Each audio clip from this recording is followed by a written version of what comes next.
자문을 제공했지만 3억 원은 반환해야 한다. 왜냐면 계약이 무효니까. 안녕하세요. 아는 노무사 권미영입니다.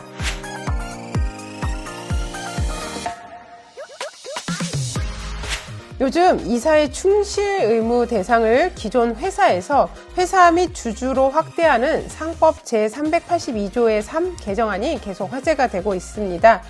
기업 실무에서 위 충실 의무보다 더 많이 문제가 되고 있는 이사 등 자기거래에 대해서 이야기 나눠보도록 하겠습니다. 네, 김민혁 변호사님 모셨습니다. 자기소개 부탁드리겠습니다. 안녕하세요. 김민혁 변호사입니다. 초대해 주셔서 감사합니다. 네.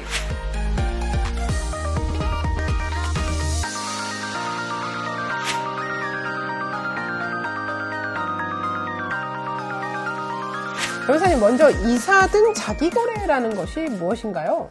좀 용어가 생소하실 수도 있는데요. 아주 쉽게 말씀드리면 회사의 이사나 또는 주요 주주가 회사와 직접 또는 제3자를 통해서 간접적으로 거래를 하는 경우입니다. 이제 거래라는 게 굉장히 포괄적인 의미인데 돈을 빌려주거나 아니면 물품 거래 계약을 체결하거나 이런 것을 포괄하는 개념이라고 볼 수 있습니다. 그렇다면 이런 자기거래가 왜 문제가 되는 걸까요?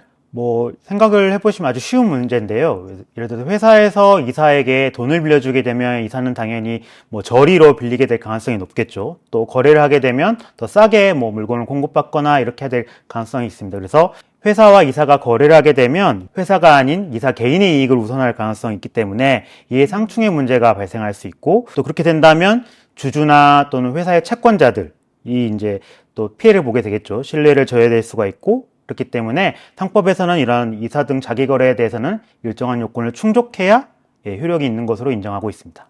그렇다면 법적으로 자기거래는 어떻게 규제가 되고 있나요? 우리나라 상법 제398조에 따르면 이사 등이 자기 또는 제3자의 이익을 위해서 회사와 거래를 할 경우에는 이사회의 승인을 받게 되어 있습니다. 그때 이 거래의 중요한 사항들에 대해서 잘 밝히고 이사의 승인을 받아야 하고요. 만약에 그 중요 사항들에 대해서 밝히지 않고 그냥 승인을 받을 경우에는 그 승인이 있었다고 보기가 어렵습니다. 네.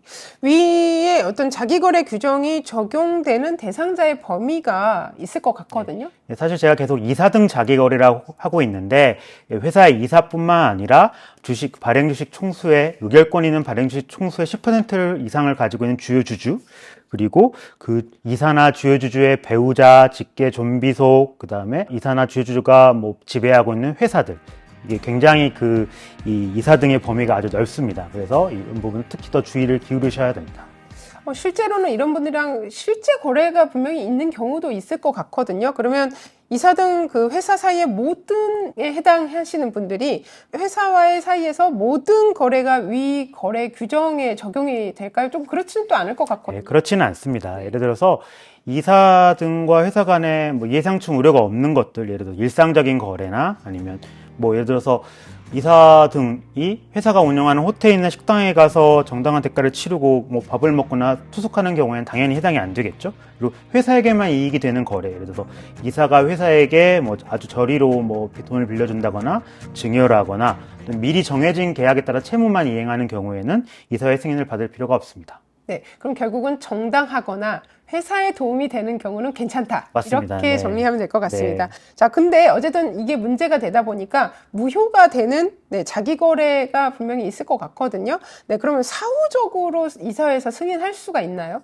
사실은 많은 분들이 잘 모르고 이사의 승인 없이 거래를 하셨다가 나중에 혹시 이제 세무적으로 이슈가 되거나 아니면 소송이 걸렸을 때 나중이라도 이사의 승인을 받으면 되는 거 아니야? 이렇게 생각하시는 경우가 많은데, 이런 경우에도 법원은 일단 무효가 됐기 때문에 사후적으로 이사의 승인을 받아도 그게 유효가 되는 건 아니다라고 좀 엄격하게 판단을 하고 있습니다. 네, 그렇군요. 그럼 혹시 이런 실제 사례 하나만 좀 소개시켜 주실 수 있을까요? 2023년에 대법원 판결에 의해서 판례가 나온 사건이 있는데, 그 사례는 이제 회사와 이사 간에 2년간 자문료 3억 원의 이제 대가로 한 자문 용역 계약을 체결을 했습니다. 그리고 회사는 그 자문료를 3억 원을 지급을 했죠.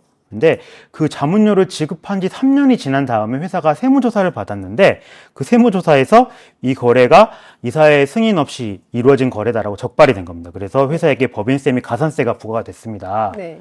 그러니까 회사는 굉장히 억울하겠죠. 3억 원을 지급을 했는데 또 세금까지 맞게 됐으니까. 네. 그래서 그 사회이사를 상대로 자문료를 반환하라는 청구를 한 겁니다. 근데 이사 입장에서도 자기가 자문을 제공을 했음에도 불구하고 다시 반환을 해야 하니까 굉장히 억울하셨을 텐데, 그 대법원은 이 경우에 이사의 승인이 없었으니까 네. 자문을 제공했지만 3억 원은 반환해야 한다.